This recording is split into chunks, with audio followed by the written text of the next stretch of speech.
Alors maintenant, passons à la mécanique quantique, si vous le voulez bien. Et voilà ce qu'on voit en général quand on regarde un corps. Par exemple, si vous regardez de l'hydrogène, hein, l'hydrogène a des raies lumineuses que vous pouvez indexer. Vous voyez, il y a des numéros en bas. Et ces numéros sont très particuliers, ils ne sont pas innocents. Hein. Vous savez que la mécanique quantique fait sortir des nombres. On a dit qu'on était retourné dans du pythagorisme, c'est-à-dire le fait que vous connaissez des nombres pour les pythagoriciens. Le monde n'est fait que de nombres. Si vous connaissez les nombres, vous êtes vous-même Dieu. Et donc la secte pythagoricienne tenait évidemment la connaissance des nombres de manière tout à fait secrète. Et elle avait un personnage qu'elle avait mis dans un placard avec marqué « Danger, n'ouvrez pas », qui était évidemment l'irrationnel racine de 2. Parce que le racine de 2 n'était pas du tout dans la codification des pythagoriciens, parce qu'eux, ils voulaient des fractions, du genre de 2 tiers, du genre 7 neuvième. Pas de chance pour racine de 2. Racine de 2 ne refuse obstinément de s'écrire comme une fraction. C'est ce qu'on appelle un irrationnel. Bon, irrationnel au sens, tous les sens que vous voulez. Donc racine de 2, qui est la diagonale vous savez, un brave diagonale de carré, hein, c'est simple. Vous l'avez partout, racine de 2. Bon. Et en fait, le racine de 2, il l'avait évalué avec une géométrie et il s'apercevait qu'il descendait, tout simplement parce que racine de 2, contrairement à 2 tiers, avait une infinité de décimales distinctes. Alors, il n'y avait pas de périodicité. Tandis que dans 2 tiers, vous avez une périodicité. C'est 0, 6, 6, 6, 6, 6, 6, 6. Donc, c'est facile. Vous avez la première, vous les avez toutes. Tandis que 1, 414, et puis la suite. Hein, ou pi, le nombre pi. 3, 14, 115, 9, etc. Hein, bon. Donc, vous voyez les difficultés qu'il y avait. Et là, du côté de la mécanique, du côté de la mécanique quantique, on avait en fait des nombres qui sortaient brutalement, qui étaient des nombres qui étaient là et qui effectivement codifiaient les atomes, et en particulier ces fichues radiations qui étaient là, qu'on voyait. Alors pourquoi ? Parce qu'évidemment, vous avez des actions avec la lumière, parce que vous êtes obligé d'éclairer votre objet pour le voir. Hein. Donc vous avez des photons, vous voyez, le photon qui arrive, il rencontre un atome, il se met à exciter l'atome, parce que l'atome absorbe le photon, qui a une certaine énergie, et ensuite, il recrache, si je puis dire, un photon, mais un photon coloré. Et donc, vous voyez, la radiation, c'est ça, c'est le photon qui arrive, qui est malaxé par l'atome, et l'atome ressort une couleur, en quelque sorte, correspondant à cette énergie qu'il reçoit. Puisque vous savez que le gros problème de l'énergie, c'est que l'énergie ne se crée pas. Hein. Quand on vous dit on va créer de l'énergie, c'est de la rigolade. C'est le grand principe. L'énergie, il y a un principe fondamental en physique, c'est le principe de la conservation de l'énergie. Si vous avez besoin d'avoir de l'énergie, il faut que vous en dépensiez ailleurs. Hein, c'est la fameuse formule de Lavoisier. Rien ne se perd, rien ne se crée, tout se transforme. Du point de vue de l'énergie, c'est ça. Donc, si vous voulez avoir de l'énergie électrique, il faut que vous ayez en amont quelque chose qui vous crée de l'énergie électrique. Soit vous désintégrez des atomes, soit vous avez un barrage qui vous fait, avec une chute d'eau qui vous fait tourner les turbines, mais de toute façon, vous aurez utilisé quelque chose pour créer votre énergie. Vous ne l'aurez pas sorti comme ça en claquant dans vos doigts. Ça, ce n'est pas vrai. Donc, l'énergie ici, c'est aussi une énergie qui provient effectivement du choc de l'atome par un photon. Alors, je vous signale que vous avez des lois d'addition très curieuses à partir des raies. C'est très curieux, ça. Mais alors, vous avez une addition vous avez des indexations. C'est-à-dire, vous appelez la raie, vous l'appelez IJ, une autre, vous l'appelez JK, et alors là, vous pouvez les additionner, ça vous donne une troisième raie. Mais si vous avez IJ et KL, ça ne marchera pas. Vous ne pourrez pas les additionner. Et c'est là le mécanisme qui va sortir la loi, qui est en fait une loi qui va être mise par Heidelberg, avec l'aide, en fait, d'un autre personnage, qui est un personnage très important de la fin du 19e, début du 20e, qui est Hilbert.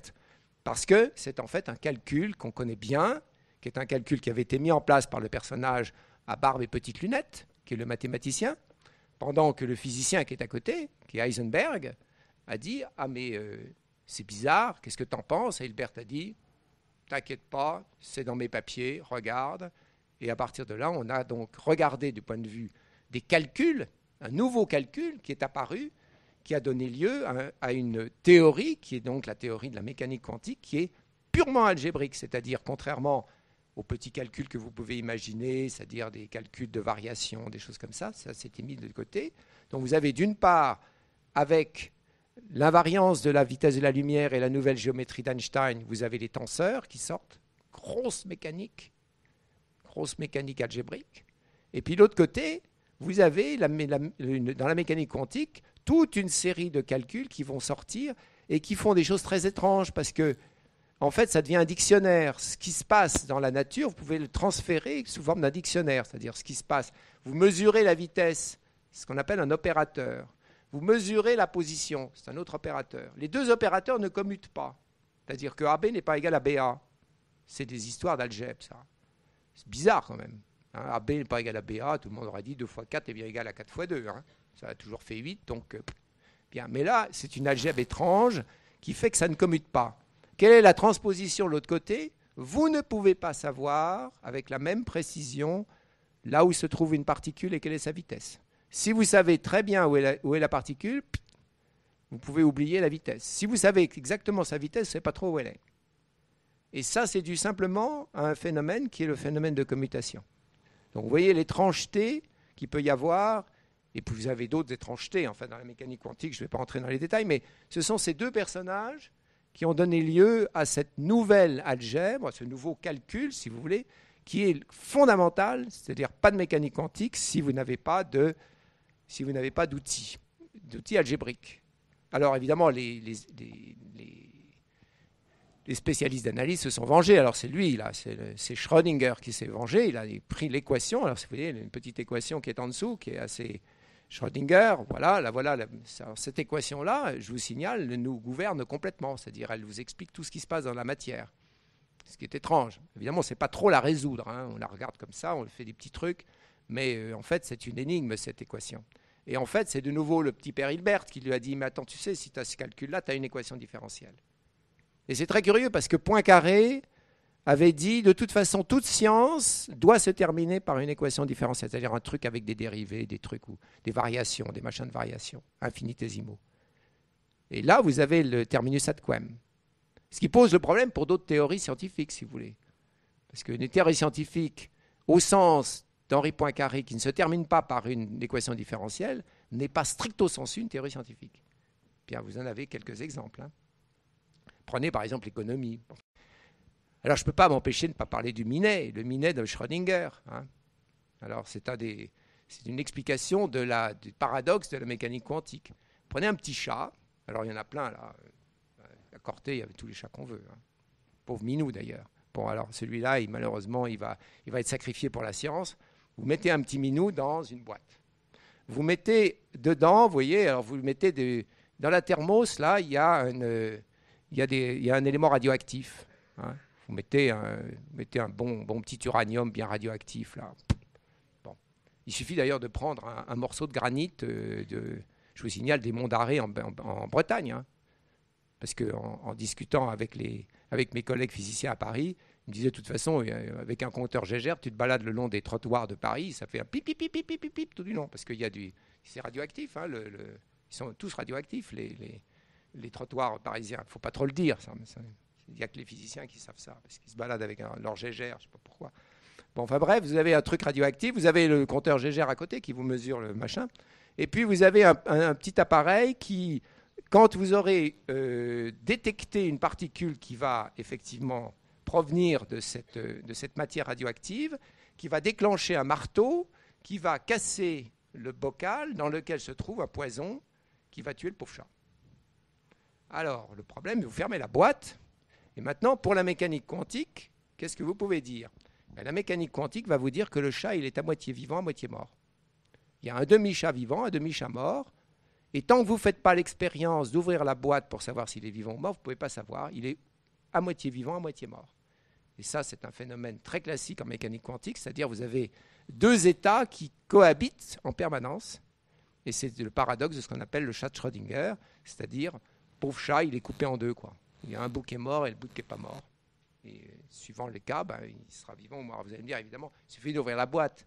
D'accord, vous dira le spécialiste de mécanique quantique. Mais vous faites une expérience. C'est exactement comme si vous voulez savoir si un électron, par exemple, est une onde ou une particule. Vous envoyez un canon d'électrons, prenez simplement une télévision, c'est un canon à électrons. Hein. Et vous mettez un écran pour savoir si les électrons passent par un trou ou par un autre. Si vous laissez faire, vous allez avoir un phénomène ondulatoire, vous allez avoir des ronds derrière. Si vous commencez à vouloir éclairer pour voir où est passé l'électron, toc, ils vont redevenir des particules. Donc vous allez avoir comme des boulets de canon. Donc vous allez avoir deux tâches, d'accord ? Une tâche correspond au premier trou, une tâche au deuxième trou, mais absolument pas de phénomènes qui sont des phénomènes d'anneaux, hein, qui sont des anneaux correspondant à une diffusion de lumière, comme on la connaît bien. Donc, la mécanique quantique vous dit, dès que vous êtes en train de faire quelque chose, vous modifiez la nature, ce qui a donné lieu à toute une théorie sur l'interaction entre les êtres, enfin entre les expérimentateurs et la matière, en disant le réel est voilé et on ne peut en fait ne voir que ce que l'on veut bien que la nature nous dise, c'est-à-dire en fonction de l'expérience que l'on fait. Et donc, en fait, pour certains même, c'est pire que ça, on crée la réalité. J'avais des collègues aussi qui étaient des jusqu'au-boutistes qui disaient tant que je ne marche pas sur le trottoir n'existe pas. C'est moi qui crée le trottoir par l'expérience que je fais avec mes pieds de marcher sur le trottoir. Évidemment, vous pouvez dire qu'ils étaient un peu schizophrènes. Bon, enfin bref. Donc voilà, c'est Haroche, hein, notre prix Nobel, qui est en train de capter des photons. Il les capte un par un. Il a une boîte. Et c'est pour ça qu'il a eu le prix Nobel.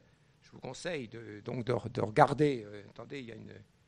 Voilà donc un des sites de Serge Haroche qui est très intéressant, qui vous montre comment il fait pour attraper les photons, c'est comme si vous voulez. C'est une petite leçon de mécanique quantique, si ça vous amuse. Donc vous avez donc je vais remonter. Donc le voilà avec un de ses étudiants à l'école normale. Et donc vous avez un autre personnage qui est derrière et qui explique en fait tout ça. C'est Feynman. Alors Feynman est un des peut-être le plus grand physicien, très peu connu d'ailleurs. Enfin, je ne sais pas, faisant un sondage, qui a entendu parler de Feynman? Peu de personnes apparemment, enfin quelques-uns quand même. Bon. Donc Feynman est un cas, si vous voulez, c'est un personnage extraordinaire. Là, il y a un petit bouquin à lire pour ceux qui veulent faire un peu d'anglais. C'est un petit bouquin sur son enfance avec son père qui lui posait des questions qui étaient des questions qui le désarçonnaient. Et donc, il lui avait offert un petit chariot avec une balle. Bon, puis alors, il tire le chariot, la balle recule. Il lui dit pourquoi elle recule et pourquoi elle n'avance pas avec le chariot. Petit gamin, il obligé de penser. Hein. Bon. Et donc, tout est comme ça, si vous voulez, avec lui. Donc, il a écrit un petit livre qui avait été, suite à une interview, qui était « Surely you are joking, Mr. Feynman ». Certainement, vous êtes en train de nous raconter des blagues, hein, Feynman. Donc, Feynman est devenu professeur à Caltech, à l'Institut de Californie, de technologie de Californie, et il entrait dans son cours toujours avec un tambour. Il jouait du tambour en entrant. Évidemment, ça met de l'ambiance. Hein. Vous imaginez vos profs qui arrivaient avec des tambours, là, bam, bam, bam, bam, bam, bam. Simplement, une fois qu'il avait fini de taper sur son tambour, il disait « Attendez, est-ce que vous pouvez calculer la forme du tambour simplement en écoutant la fréquence que vous avez eue dans l'oreille ?» Alors là, évidemment, il y avait un silence de mort, parce qu'évidemment, après le tambour, on s'est dit, c'est rigolo, on va faire la foire, etc. Pas de chance, parce que là, on retombait dans des questions très sévères. Hein? Can you hear the shape of a drum? Pouvez-vous entendre la forme d'un tambour? C'était une de ces questions. Donc, Feynman a été un des grands maîtres de la mécanique quantique, et en particulier, il a expliqué des phénomènes qui étaient des phénomènes liées aux particules. Donc, vous voyez, vous avez un positron, un électron. Voilà les particules, l'antiparticule. Hein, l'antimatière a été trouvée par Dirac parce qu'il a trouvé qu'une équation n'était pas assez symétrique. Alors, il a trouvé, oui, je rajoute un petit truc, j'ai retourné ça. Un petit truc. C'était exactement ce que faisait Rocard, le père de Rocard. Vous savez, notre homme politique. Son père était un physicien qui était à l'école normale du temps où j'y fus, où je traversais un peu les couloirs. Et alors, il faisait des cours de physique. Et alors, c'était très marrant parce qu'il ne savait pas trop si c'était plus ou moins les signes dans les équations. Alors, il disait non, il y a du frottement, là, c'est moins. Donc, il était comme ça. C'est l'intuition du physicien qui dit non, on ne peut pas être un plus à cette équation, c'est pas possible. Donc, il changeait les signes. Même chose pour Dirac. Dirac a dit non, il manque un truc, c'est pas assez beau, je vais le changer. Et le fait que l'équation n'était pas assez belle pour elle, c'est l'équation de Schrödinger. Il n'a pas trouvé suffisamment belle, il l'a remodifiée un peu. Il a trouvé qu'il y avait des solutions qui étaient des solutions étranges qu'il a appelées antimatière. Et on a détecté cette antimatière dans les grandes expériences du CERN à Genève. Donc c'est très curieux parce qu'il y a eu plusieurs exemples d'éléments de calcul qui ont précédé des découvertes dans le CERN. Idem, le boson de Higgs. Vous savez, monsieur boson de Higgs. Le boson de Higgs, c'est ça. C'est-à-dire, la théorie ne devenait cohérente qu'à partir du moment où on était capable d'expliciter le fait que les particules prennent une masse. C'est-à-dire, la masse n'est pas intrinsèque, elle est extrinsèque. C'est simplement parce que vous frottez dans une espèce de marais et vous avez de la bouillasse sur les pieds que vous allez gagner de la masse. C'est comme ça qu'elles attrapent leur masse, les pauvres particules. Elles trempent dans un champ de boson de Higgs. Vous vous rendez compte si c'est poétique. Et c'est à partir de là qu'on a effectivement mis en place cette énorme expérience du CERN qui ont permis de détecter ces bosons qui ont été trouvés il n'y a pas très longtemps. Enfin, on est à peu près sûr à 98%, parce qu'il y a toujours une erreur mais on est à peu près sûr qu'on les a trouvés. Donc bref, matière-antimatière trouvée par Dirac, simplement pour des histoires d'équations, et donc vous voyez, les deux se rencontrent et ça fait un photon. Plop, plop, plop, plop. Mais le photon se redésintègre et il redonne un positron, un électron. Mais en fait, le positron, vous voyez, qui descend comme ça, parce que vous imaginez que c'est l'échelle du temps qui est comme ça. S'il descend, ça veut dire qu'il remonte le temps. Et oui, parce que l'antimatière est peut-être considérée comme une sorte comme des particules qui remontent le temps. Alors vous imaginez, les auteurs de science-fiction, qu'est-ce qu'ils s'en donnent à cœur joie, Un peu d'antimatière et vous remontez le temps, etc. Mais le temps des particules, évidemment, pas tout à fait notre temps. C'est pas la même. C'est un temps très, très, très particulier, si je puis dire. Donc le voilà, notre cher Feynman, vous voyez, avec ses tambours. Il est absolument impossible de séparer Feynman de ses tambours. Et vous avez en fait la grande recherche contemporaine qui est liée en fait à ce personnage que vous connaissez peut-être pas, ou peut-être que vous avez peut-être rencontré une fois et encore. C'est Alain Cohn, qui est un de mes collègues de Sorbonne, qui est une de nos médailles Fields, et qui est le promoteur de ce qu'on appelle la géométrie non commutative. Et cette géométrie non commutative est celle qui apparemment va permettre d'avancer sérieusement dans ce qu'on appelle la grande unification, c'est-à-dire le fait que mécanique quantique et la théorie de la relativité qui ne se supportent pas. Pourquoi ne se supportent-elles pas? À cause de la vitesse de la lumière. Parce que pour Einstein, pas possible d'aller plus vite que la lumière. Et la mécanique quantique vous donne des expériences qu'on appelle l'expérience d'Einstein-Pogelsy-Rosen, qui est l'expérience suivante. Vous prenez une particule, vous la cassez en deux, vous en envoyez une sur la Lune, un des morceaux sur la Lune, vous en gardez un devant vous, vous chatouillez celui qui est devant vous, et celui qui est sur la Lune va éclater de rire instantanément. Donc vous avez une transmission d'informations instantanée. Instantanée. Donc plus vite que la lumière. Et ça, c'est un paradoxe. Bon, ça a donné lieu à une formidable expérience à Orsay par Aspect, qui est un de nos nobelisables, vraisemblablement à la prochaine fournée, qui a donc mis en évidence cette cohérence entre les particules, cette indissociabilité des particules élémentaires, c'est-à-dire qu'une particule qui est coupée en deux, elle garde une information des deux. C'est un peu le chat qui est un peu demi-vivant, demi-mort. Il garde l'information qui reste un chat. C'est la même chose. Et donc, ces particules ont des activités, si vous voulez, qui sont très étranges et qui ne sont pas cohérentes avec la mécanique relativiste. Donc, il faut trouver une superphysique. Et donc, ce personnage que vous voyez là, qui est Alain Cohn, qui est prof au Collège de France, évidemment, cherche, avec un certain nombre d'autres dans le monde, avec lui une position qui est une position de géométrie non commutative. Donc, il faut pas que vous oubliez les trois, là. On en a parlé aujourd'hui. Nous avons parlé de Newton, nous avons parlé d'Einstein, nous avons parlé de Feynman. Ce sont les rockstars de la physique. Je pense que ça vous marquera un peu. Et je vous remercie pour votre attention. J'espère que mon discours de la physique n'a pas été comme les Shadocks. Voilà. Merci.